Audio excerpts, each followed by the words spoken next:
One of America's most famous dishonest men is Dick Durbin. Dick Durbin is laying it on thick, saying we need to keep illegal aliens. And he really opposes Trump's deportation policies.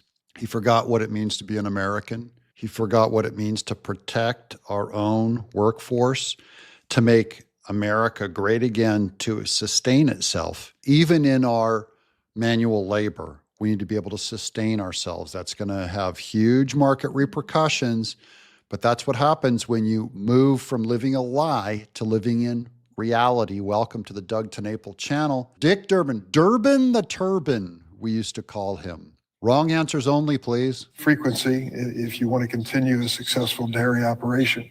It involves a lot of manpower, and it used to be that there was a time when dairy families in my state and others had a bunch of kids because the kids were all ultimately going to be part of the family operation.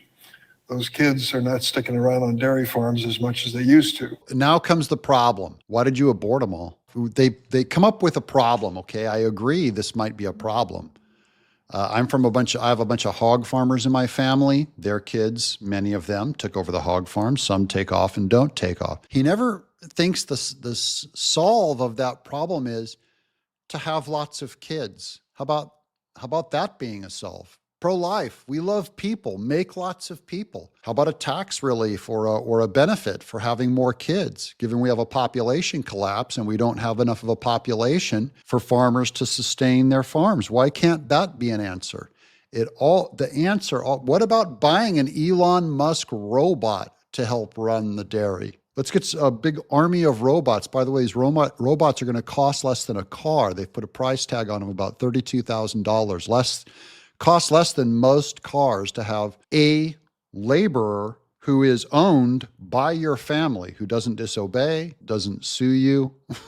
But Durbin's solution is we have to hire illegals. And so those who want to keep the dairy farms in operation need workers. It is almost virtually impossible to find American workers on these dairy operations because it's such tough work. So Americans can't do tough work. Did you hear that from Dick Durbin? That's his pro-America, American exceptionalism.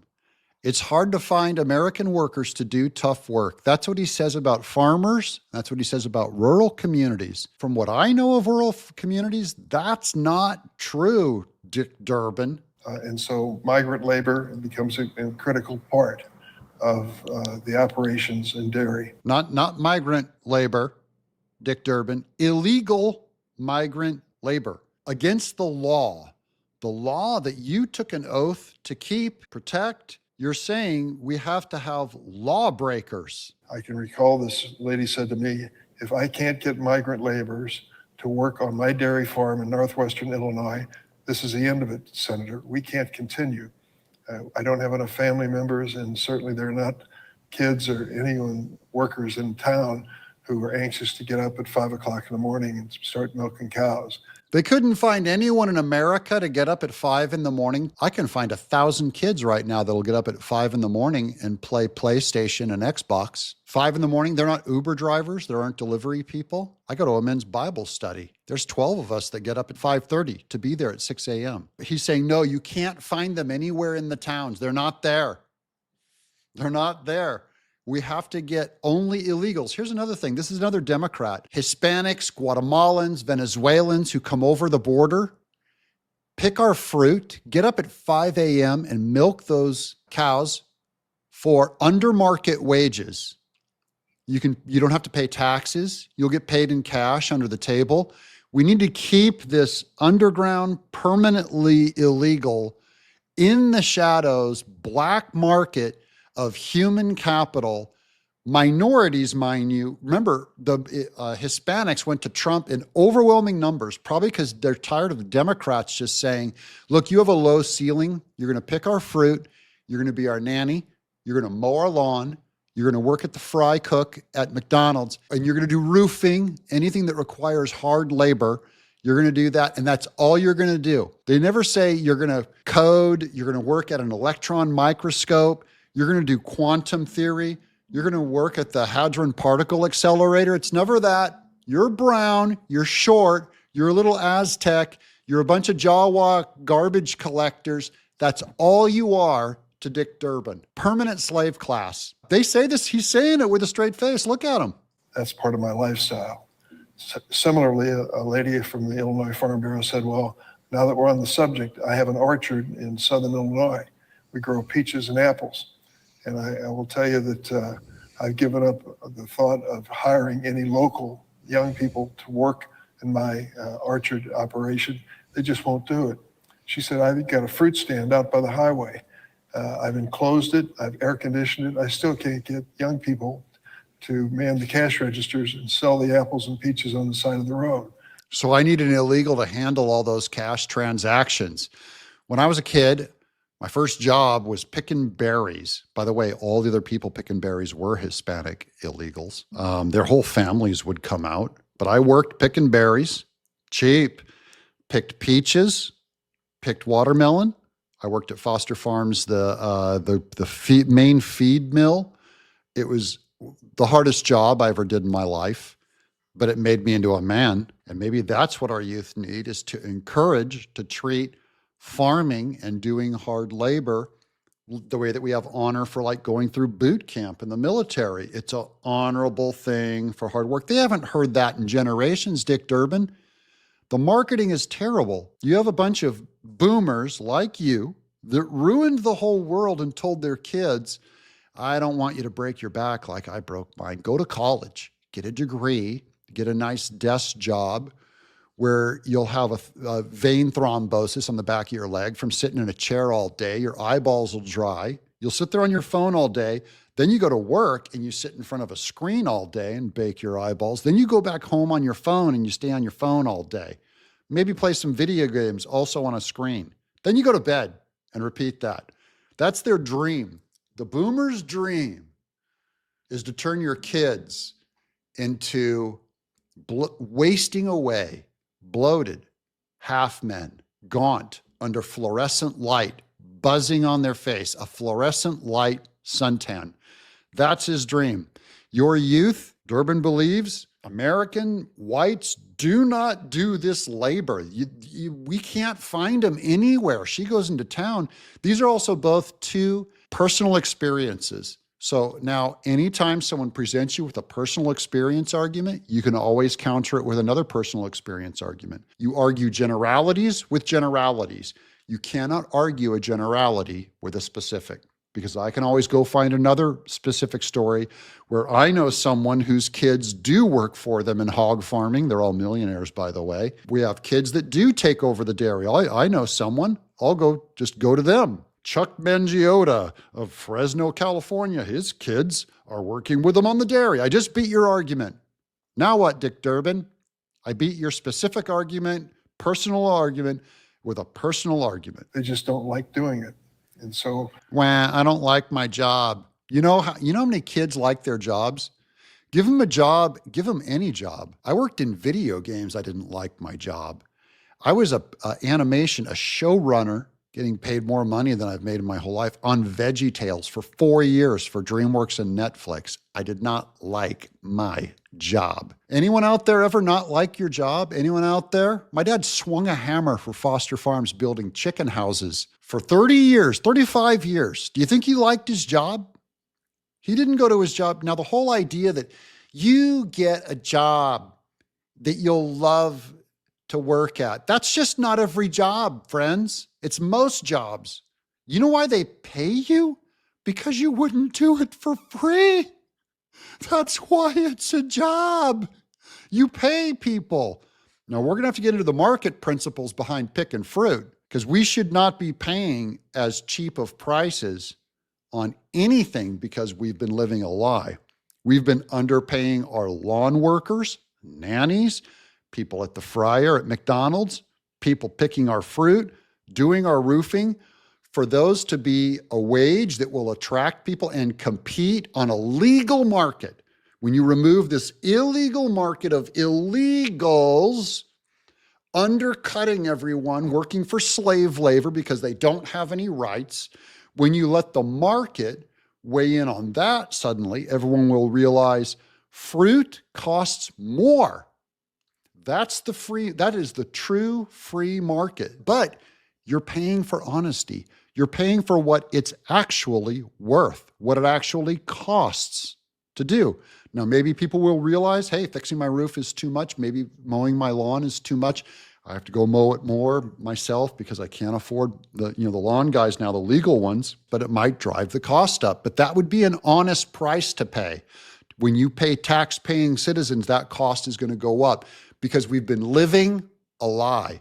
Everything that we get too cheap, you do not have a right to get cheap stuff paid for by illegal labor. Hey, you know how I can save a lot of money? If I go steal from other people, you go, oh, that's immoral. Yeah, so is hiring illegal, artificially low wage, slave wage Hispanics that don't have rights and aren't here. Kick all them out, get Americans the job. When you pay a kid, $17 an hour to pick fruit and he dropped out of high school, he might really like that job and say thank you. Maybe it's $25 an hour. That might be the honest wage you have to pay to get people on the farm. So there's going to be a market adjustment when reality comes and the lie and the illegal piracy underground economy gets readjusted by the free market. I rely every year on migrant labor to come and pick the crop and even to work in the fruit stand out by the highway.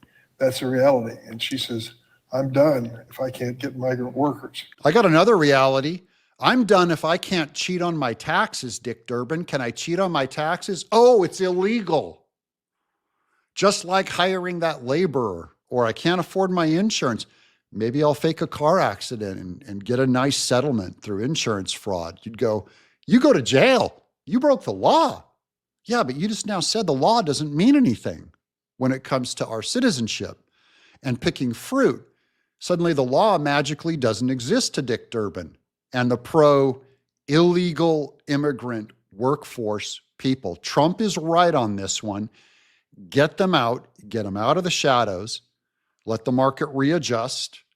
Quit taking away American citizen jobs with illegal citizens from other countries. This isn't about Mexico, by the way. It's about all of them. I don't care if you're white coming over from Canada. If you're illegal, get out. So let's put that in the context of mass deportation. Amen. We estimate that 40% of ag workers today are undocumented.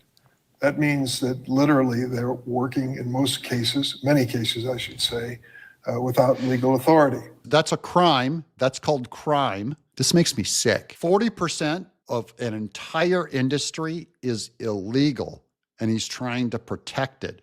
40% lawbreakers. If I overstay my visa, if I hire a legit employee to come and do computer work for me, and he overstays his visa, you get exported. You get fined, but suddenly if you're picking fruit, it's just the law, Constitution, we're going to wave you by. They come with regularity from Mexico usually, Amen, or other countries nearby to work in the fields and go back home at a certain point. That's an admission of guilt. He knows now. He just now named a country from Mexico. You said it.